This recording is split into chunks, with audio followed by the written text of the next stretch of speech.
बीडमधील प्रकरणावरून मंत्री धनंजय मुंडे अडचणीत सापडले. त्यानंतर आता धनंजय मुंडे यांच्या अडचणीत पुन्हा वाढ झाली आहे. मंत्री धनंजय मुंडे यांच्या पहिल्या पत्नी करुणा शर्मा मुंडे यांनी धनंजय मुंडे यांच्या विरोधात कौटुंबिक हिंसाचाराचा आरोप करत न्यायालयात धाव घेतली. यानंतर आता त्यांचे आरोप वांद्रे येथील कौटुंबिक न्यायालयानं मान्य करत करुणा मुंडे यांना 2 लाख रुपये प्रति महिना पोटगी देण्याचे आदेश दिलेत.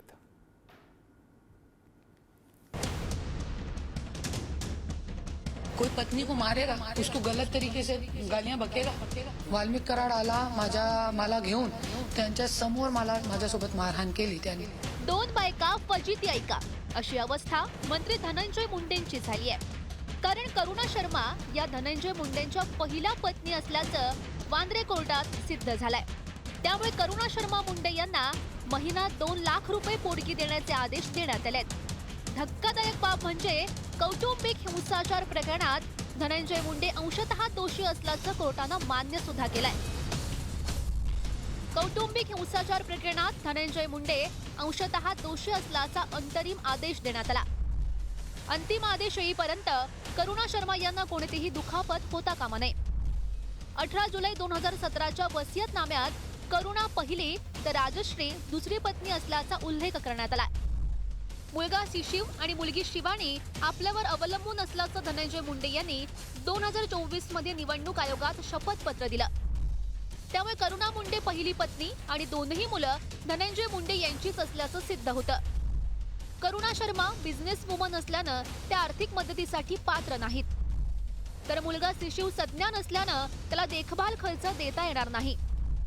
मात्र शिवानी मुलगी असल्यानं लग्न होईपर्यंत देखभाल खर्चासाठी पात्र असेल. व्यवसाय करणाऱ्या करुणा शर्मा यांच्यापेक्षा राजकारणी धनंजय मुंडे यांचं उत्पन्न अधिक आहे. त्याचमुळे करुणा मुंडे यांना दरमहा 1,25,000 रुपये देखभाल खर्च द्यावा.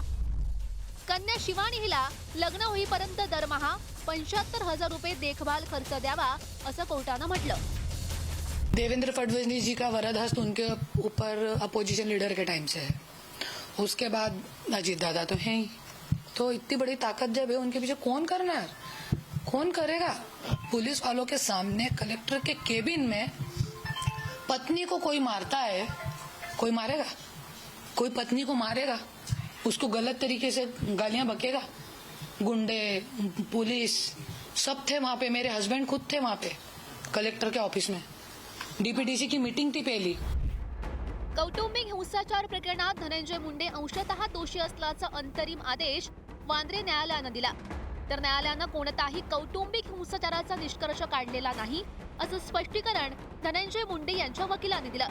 तसंच धनंजय मुंडे यांनी काहीही चुकीचं केलं असं न्यायालयाला आढळलं नसल्याचं सुद्धा वकिलांनी म्हटलंय. न्यायालयानं श्री धनंजय मुंडे यांच्या विरुद्ध घरगुती हिंसाचाराचा कोणताही निष्कर्ष काढलेला नाही.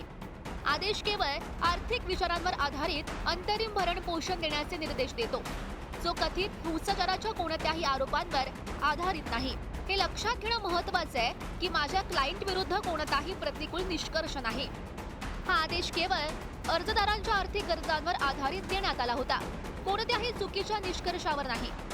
श्री धनंजय मुंडे यांनी स्वतः श्रीमती शर्मा आणि त्यांच्या मुलांसोबत पूर्वी लिव्ह इन रिलेशनशिपमध्ये असल्याचं कबूल केलं होतं, ज्यामुळे या आदेशाचा आधार निर्माण झाला. या ऑर्डरमध्ये domestic violence, physical abuse, fighting वगैरे असं काहीही नाहीये. फक्त त्या नियम खाली कुठलीही महिला मागू शकते आणि मुंडे साहेबांनी पास्टमध्ये ह्या महिलेबरोबर आपले लिव्ह इन रिलेशनशिप हे मान्य केलेले होते. परंतु तशा प्रकारची आमच्या समाधानकारक आम्हाला काही अमाऊंट जी अलाव केलेली आहे ती काही तशा प्रकारची नाही आहे. त्यामुळे आम्ही यानंतर पुढील न्यायालयात या संदर्भात अपील करणार आहोत. धनंजय मुंडे आणि करुणा शर्मा यांची स्टोरी एखाद्या चित्रपटालाही लाजवेल अशी आहे. करुणा शर्मा हे नाव जानेवारी 2021 मध्ये महाराष्ट्रात पहिल्यांदा चर्चेत आलं होतं. करुणा शर्माच्या बहिणीनं केलेल्या आरोपानंतर धनंजय मुंडे यांनी फेसबुकवर पोस्ट लिहून करुणा शर्मा यांच्याशी असलेलं नातं उघड केलं होतं. दरम्यान कोर्टाच्या ऑर्डरमध्ये धनंजय मुंडे आणि करुणा शर्मा यांच्या लग्नाबद्दलची देखील माहिती देण्यात आली आहे. 9 जानेवारी 1998 मध्ये धनंजय मुंडे करुणा शर्मा यांचा आंतरजातीय प्रेमविवाह झाला. सुरुवातीला इंदूरमध्ये घरोबा, नंतर मुंबईला त्यांनी मुक्काम केला. धनंजय आणि करुणा मुंडे यांना शिशिव आणि शिवानी अशी 2 मुलं आहेत. 2018 पर्यंत धनंजय मुंडे आणि करुणा शर्मा यांचे लग्न संबंध सुरळीत होते. कुटुंबियांच्या दबावामुळे राजश्री यांच्यासोबत धनंजय मुंडे यांचं दुसरं लग्न झालं. करुणा शर्मा यांना पहिल्या पत्नीचा दर्जा देण्याचं मुंडे यांनी आश्वासन दिलं. मात्र राजकीय करिअरमुळे परळीमध्ये ठेवण्यास नकार दिल्याचं समोर आलं. मंत्रिपदावर बसलेली व्यक्तीवर हे सगळं कोर्टाकडून देखील आपण पाहतोय की ताशारे ओढले जात आहेत. पण मंत्रिमंडळात किंवा मुख्यमंत्र्यांच्या कानावर ह्या कुठच्याही गोष्टी जात कशा नाहीत. त्यांची सुविद्य पत्नीला न्याय मिळाला, पण त्याच्यामध्ये राजकीय काही बोलण्यासारखं नाही. फक्त हिंसाचाराबाबत त्यांचे नेते अजितदादा निर्णय घेतील. बाकी पोरगी ही जी मुलं आहेत त्याचं संगोपन, त्यांचं शिक्षण याच्यासाठी ते पैसे लागतात, त्याच्यासाठी देणं हे क्रमप्राप्त आहे. दरम्यान करुणा मुंडे यांच्याकडून धनंजय मुंडे यांच्यावर कौटुंबिक हिंसाचाराचे आरोप केले गेलेत. तर या दाम्पत्याचा मुलगा शिशिव यानं आपले वडील धनंजय मुंडे चांगले असल्याचं म्हटलंय. इतकंच नव्हे तर आई करुणा मुंडे कडूनच अत्याचार व्हायचा असा दावा त्यानं केला. माझा बाप जगातला सर्वोत्कृष्ट बाप नसला तरीही तो आम्हा भावंडांना कधीही हानिकारक नव्हता. माझी आई कायम तिच्या अनेक विविध कारणांमुळे बाधित असायची आणि त्याचा वचपा ती आम्हाला वेदना देऊन काढायची. कौटुंबिक हिंसाचार खरं तर मी, माझी बहीण आणि माझे वडील यांच्यासोबत आईकडून व्हायचा. तिच्याकडून होणारा शारीरिक आणि मानसिक जाच असह्य झाल्यानंतर माझे वडील तिला सोडून गेले. तिनं मला आणि माझ्या बहिणीला सुद्धा घर सोडून जायला सांगितलं, कारण तिच्या मते तिचा आणि आमचा काही संबंध राहिला नव्हता. 2020 या वर्षापासून आमचे वडीलच आमची सर्वस्वी काळजी घेत आहेत. माझ्या आईला कोणत्याही आर्थिक विवंचना नाहीत. माझ्या वडिलांचा बदला घेण्यासाठी कायम खोट्या नाट्या गोष्टी ती पसरवत असते.